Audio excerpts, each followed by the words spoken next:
هرچی کج دنیای برداشت دامن بو به شبهد نوعام افراشت گردن بو مفعول مفاعیل مفعول مفاعیل وزنها زجا أخرب أفرنج مثمن بو مربوط وكي معقود معقول قرداي مكتوم وكي مكنون مخبون بشراي مشكات كلك نينك مرآة شرى مصباح وهاجو منور هم دري برهناي منثور وكي مبثوث منشور بلغبوي قسطاس ترازويا موزون چكيشاي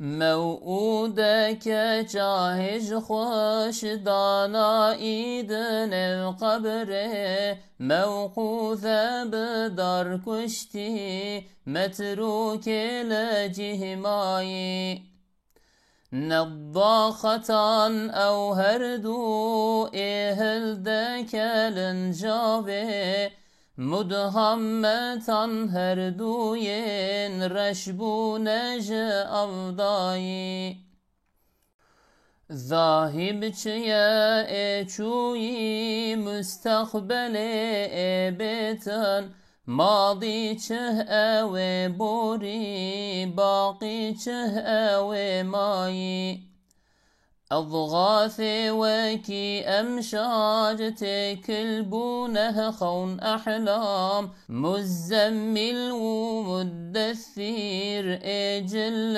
خورداي أسفار زبر هردو جمع كتبانا مرقوم وكي مكتوب مزبور نبي ساي بسم الله الرحمن الرحيم الحمد لله رب العالمين وأفضل الصلاة وأتم التسليم على سيدنا محمد وعلى آله وصحبه أجمعين اللهم أخرجنا من ظلمات الوهم وأكرمنا بنور الفهم وافتح علينا بمعرفة العلم وسهل أخلاقنا بالحلم واجعلنا ممن يستمعون القول فيتبعون أحسنه. Aziz kardeşlerim, hepinizi Allah'ın selamıyla selamlıyorum. Bu dersimizde Nubuhara Pıçukan eserimizin 9. konusunu işleyeceğiz Allah'ın izniyle. Diğer konularda olduğu gibi bu konuda da Ahmed-i Khane Rahimahullah yine bir tavsiyesiyle konuya başlamış. Herçiye koju dünyayı berdaşte damen bu. Herçiye koju dünyayı her kim ki dünyadan berda şite damen bu. El çekerse, elini, paçasını kim ki dünyadan çekerse be şübhe denev ame efra şite gerden bu. Şüphesiz o insanlar içerisinde boynu başı yüksek olacaktır.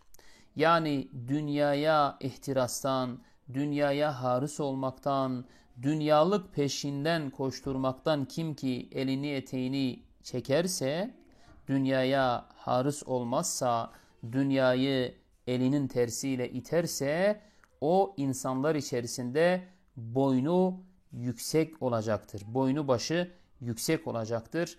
Yani herkes içerisinde değer kazanacaktır. İnsanlar tarafından da sevilecektir. Allah tarafından da sevilecektir. Kim? Dünyadan elini, eteğini çeken insan. Mef'ulu mefa'ilun, mef'ulu mefa'ilun. Bu değerli kardeşlerim, bu konunun ritmik kalıbıdır. Vezna hezeç ahreb, işte bu kalıbın da ismi budur. Efrenge, Yani efrenge yani bu böyle bir tarzdır, böyle bir renktedir, böyle bir ritme sahiptir diyor bu konu. Müsemmen yine konunun isminin devamıdır. Ve değerli kardeşlerim şimdi sözlü kısmına geçiş yapıyoruz. Merbuti Arapça bir kelime. Veki yine onun gibi ma'kude, ma'kud da Arapça bir kelime. Ma'kul o da Arapça bir kelime. Merbut, ma'kud, ma'kul 3 tane kelime verdi. Greday, Greday Kürtçesi, bunun Türkçesi bağlanmış. Yani bağlı olan, bağlanan, bağlanmış şeye ne deniyor? Merbut denir, ma'kud denir, ma'kul denir Arapçada. Kürtçede Greday, Türkçede de bağlı olan, bağlanan, bağlanmış. Mektup, mektum Arapça. Veki yine gibi yani. Kalıbı o şeyi kafiye tamamlamak için kullanıyor. Meknun yine Arapça. Mehbun yine Arapça. Bunun Kürtçesi veşirai, veşirai, veşirai. Türkçesi gizli olan, gizlenen, gizli olan, gizlenmiş olan şeylere herhangi bir şeye mektum, meknun ya da mehbun deniyor Arapçada. Mişkat aziz kardeşlerim Arapça bir kelime. Kulek bunun Kürtçesi. Türkçesi ise yani buna oyuk dersiniz ya da kandil diyorlar. Duvardaki pencere yani duvardaki oyuk, duvardaki pencere, duvardaki kandil diyelim. Hani onun içine lambayı koyuyorlar ya, ışığı koyuyorlar ya. İşte o yuvaya, o oyuğa Arapçada mişkat, Kürtçe'de kulek diyorlar. Neynek Kürtçe, burada Kürtçe öne almış. Mirat Arapça. Yani mirat Arapça. Neynek Kürtçe. Bunun Türkçesi ne? Ayna. Çıra yine öne almış Kürtçeyi. Çıra Kürtçe. Misbah Arapça. Türkçesi ne? Işık. Lamba. Yani mişkatın içerisinde yaktığımız şey işte. O duvardaki pencerenin, duvardaki oyuğun, o kandilin içerisine koyup yaktığımız şeye Arapçada misbah, Kürtçe'de çıra, Türkçe'de de ışık ya da lamba diyoruz. Vehhaç yine Arapça bir kelime kardeşlerim. Munevver Arapça hem yine demek ya da gibi diyebilirsiniz. Dürriyi bu da Arapça. Bu üçünün anlamı nedir? Bruhnai aydınlık yani. Aydınlık veren, etrafı şöyle aydınlatan ya da aydınlanan şey, aydın olan, aydınlığa sahip olan şeye ne deniyoruz? Mesela vehhac, parlaklık sahibi, aydınlık sahibi. Münevver işte nurlu, aydınlık olan şey, olan kişi neyse yani. Dürri yine öyle parlak, aydın olan değil mi? Bunun Kürtçesi nedir? Bürühnai. Menşure Arapça. Veki gibi demek istiyor. Mebthuth yine Arapça. Menşur evet mensur. Öncesi mensurdur. Peltek fe ile. Diğeri mebthuth'tur. Diğeri menşur. Şinledir. Bu üçü Arapça. Bunların Kürtçesidir. Belavbuyi. Türkçesi de dağılmış. Dağılan şeylere dağılmış olan şeylere bu üç kelime kullanılır. Kıstas Arapça aziz kardeşlerim terazuye terazidir diyor yani. Terazu Kürtçesi bunun Türkçesi terazi. Evet demek ki Arapça kıstas Kürtçe terazu Türkçesi nedir? Terazi. Mevzun Arapça çı yani nedir diyor? Kişai Kürtçe kişai kişandi ya da bunun Türkçesi ne? Tartır. Yani tartılan şeye Arapçada mevzun denir. Kürtçede kişai ya da kişai ya da kişandın neyse. Evet Türkçede de nedir? Tartılı, tartılan şey, tartılmış şey yani. Mev'ude. Aziz kardeşlerim Arapça bir kelime. Kur'an-ı Kerim'de geçiyor. Bunun Kürtçesi demiş. Geça hiç hoş danai dinav kabri. Hiç hoş yani daha sağ danai bırakılan, gömülen dinev kabri kabrin içine. Diri diri kabre gömülen. Diri diri toprağa gömülen kız çocuğu demek. Ne? Mev'ude. Ve izel mev'udetu suilet diyor Allah Teala. o diri diri toprağa gömülen kız çocuklarına niçin gömüldükleri sorulduğu vakit ya da onlar için niçin gömüldüler diye sorulduğu vakit nasıl bir cevap verilecek? İşte mev'ude diri diri toprağa gömülen kız çocuğu anlamında. Mevkuze nedir kardeşlerim? Arapça bir kelime. Demiş ki bidar kuşti. Bidar kuşti yani zopa ile, çubuk ile öldürülen, darbe ile öldürülen hayvan. Peki bu nerede geçiyor? Bu da Kur'an-ı Kerim'de eti haram olan hayvanlar konusunda geçiyor. Eti haram olan hayvanların işte zikrediyor mesela hatırladığım kadarıyla 4 tane zikrediliyordu. Bir tanesi boğulan, munhanika mesela boğularak ölen hayvan. Sonra mevkuze darbe ile öldürülen hayvan. Sonra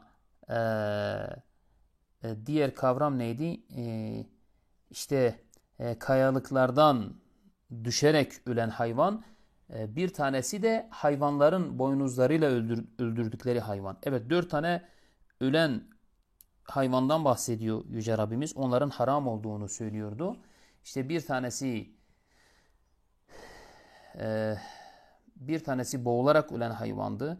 Bir tanesi buydu mevkuze yani darp edilerek öldürülen hayvandı. Bir tanesi kayalıklardan düşerek ölen hayvan, bir tanesi de diğer hayvanların boynuzlarıyla yani döverek öldürdükleri hayvandı. Bu dördünün haram olduğunu söylüyordu ve orada mevkuzeh geçiyordu. Demek ki mevkuzeh bıdarkuşti darbe ile öldürülen hayvandır. Metruki, metruk nedir? Bu da Arapça bir kelime. Lecihmayi yani terk edilen, yerinde kalan, yerinde bırakılmış olan şey yani. Naddâhatan Arapça bir kelime aziz kardeşlerim. Biliyorsunuz bu Rahman suresinde geçiyor. Naddâhatan evherdu ehelda gılın jave yani su fışkırtan iki çeşme anlamında. Evet. Fihima aynani naddâhatani diyordu Yüce Rabbimiz. İki cennetten bahsediyor öncesinde. Sonrasında da diyor orada fihima aynani naddâhatani. O iki cennette de akan, su akıtan iki tane çeşme, iki tane göz vardır diyor. İşte Arapçası naddâhatan demek ki Kürtçe nedir? Evherdu ehelde kelin jave su akıtan iki çeşme anlamında. Mudhammetan yine Arapça bir kelime. Aynı okuduğumuz ayetin bir önceki ayetten geçiyor. Evet. Fihima cenneta. Evet, cennetani mudhammetan. İki tane yemyeşil cennet. Daha doğrusu yeşillikten siyaha çalan, siyaha bürünen iki tane cennet. Tabi saf yeşil oldukları için, yemyeşil oldukları için artık biraz da siyaha çalan manasına geliyor.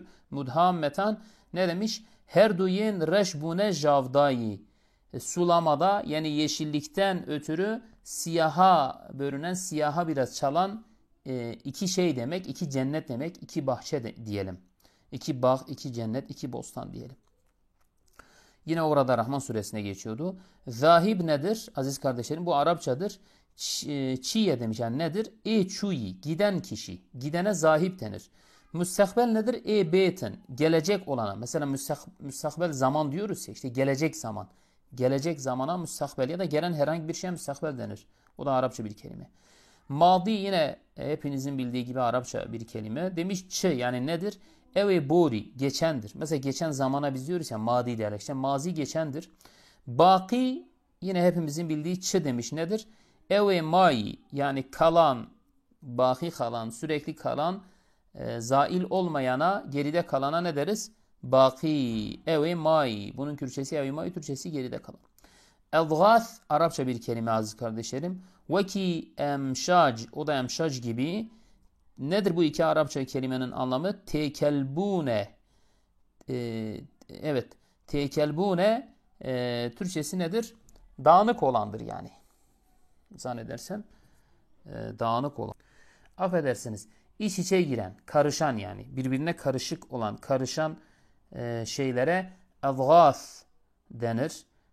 Karışık, karışmış, iç içe giren, birbirine karışık olan, benzeşen şeyler. Emşaç yine öyle. Tekelbune demiş bunlar. Türkçesi dedi karışmış, birbirine karışmış, karışık şeyler.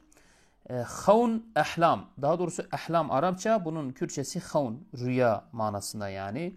Müzzemmil, ya eyyuhel müzzemmil vardır biliyorsunuz. Müzzemmil suresi Ya eyyuhel muddessir. Muddessir suresi vardır yine. İkisi de Arapça kelimeler. Ne demiş bunun Kürtçesine? Celle hoverdayi. Yani elbiselere bürünen, değil mi? Örtüye bürünen, elbiseye bürünen kimse anlamında. Değerli kardeşlerim, esfaru zubur. İkisi de Arapça. Esfar Arapça. Ayet-i kerimelerde geçer.